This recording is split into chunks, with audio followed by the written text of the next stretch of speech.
ইন্নী যাহিবুন ইলা রাব্বি সায়াহদিন। সাদাকাল্লাহুল আযীম। সর্বপ্রথমে আমি মহান আল্লাহ রাব্বুল আলামিনের শুকরিয়া আদায় করতেছি যে মহান আল্লাহ রাব্বুল আলামিন দয়া করে মেহেরবানি করে আমাকে এই প্রতিষ্ঠানের খেদমতের সুযোগ দিয়েছিলেন। মহান আল্লাহ পাকের দেওয়া সুযোগে যত দিন, যত সময়, যত ঘন্টা আমার কিসমতে ছিল আমি মাদ্রাসার খেদমত করার চেষ্টা করেছি। আমি চেষ্টা করার ক্ষেত্রে মানবীয় দুর্বলতায়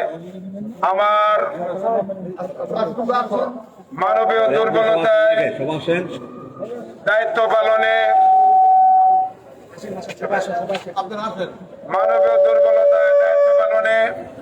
আমি আমার দায়িত্বে পালন করতে যে যদি আমার সীমাবদ্ধতার কারণে কারো মনে, উস্তাদদের যদি মনে কোনো কষ্ট পেয়ে থাকেন, অথবা স্টাফদের মনে কোনো কষ্ট পেয়ে থাকে, অথবা আমার স্নেহের ছাত্র ভাইরা যদি কোনো কষ্ট পেয়ে থাকে, তাইলে সেই কষ্টের জন্য আমি আন্তরিকভাবে দুঃখিত এবং আমি আল্লাহ পাকের কাছে ক্ষমা প্রার্থী, সকলের কাছে দোয়া প্রার্থী।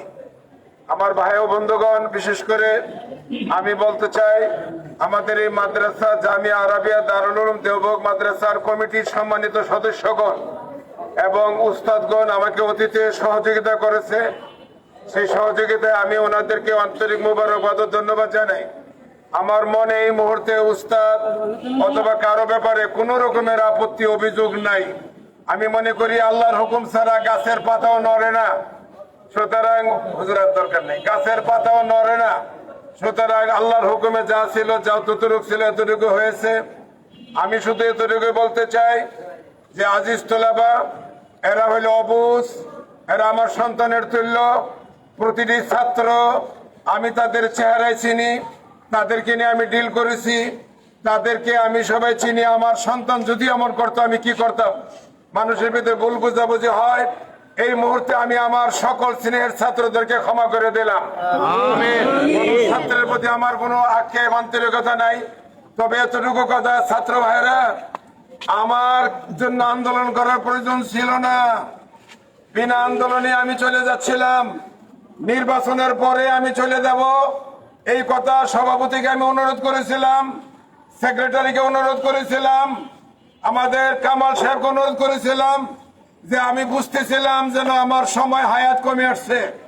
এই জন্য আমি ওনাদের কাছ থেকে চেয়েছিলাম একান্তভাবে প্রতিষ্ঠানের স্বার্থে, এবং এখন সিদ্ধান্তের কারণে আমি এতটুকু যেতে পারি না। আজকে যে অবস্থা হয়েছে, এই জন্য প্রতিষ্ঠানের জন্য তোমরা, আমিও ডাকতে পারি, তোমরা কারো কাজে ব্যবহার হইও না, তোমরা আমাদের কোনো কাজে ব্যবহার হইও না। তোমাদেরকে আমি ব্যবহারও করতে পারি, কিন্তু সময় মতো তোমার বিপদের সময় আমি নাও থাকতে পারি। তোমরা পড়াশোনা, লেখাপড়া, এখন বলে যাচ্ছি আমি আজকে তোমাদের প্রিন্সিপাল একটু আগের থেকে নাই, গতকালকের থেকে আমি বলে যাচ্ছি পড়াশোনার পরিবেশ ফিরে আনো। দেখো, কওমি মাদ্রাসার উপরে দেশি এবং বিদেশি চক্রান্ত কাজ করছে। দেশি এবং বিদেশিরা আমাদের সরলতাকে কাজে লাগাচ্ছে। সুতরাং সাবধান হও, সতর্ক হও, আমাদেরকে নিয়ে যেন কোনো খেলাধুলা না হয়। আর একটি শেষ কথা আমি না বলে পারছি না, তোমরা জেনে রাখো, আল্লাহকে সাক্ষী রেখে কিবলা দিকে হয়ে বলছে, একজন শিক্ষককে বের করার কল্পনা আমি করি নাই, স্বপ্ন আমি দেখি নাই, এরকম কথা আমি হয় নাই।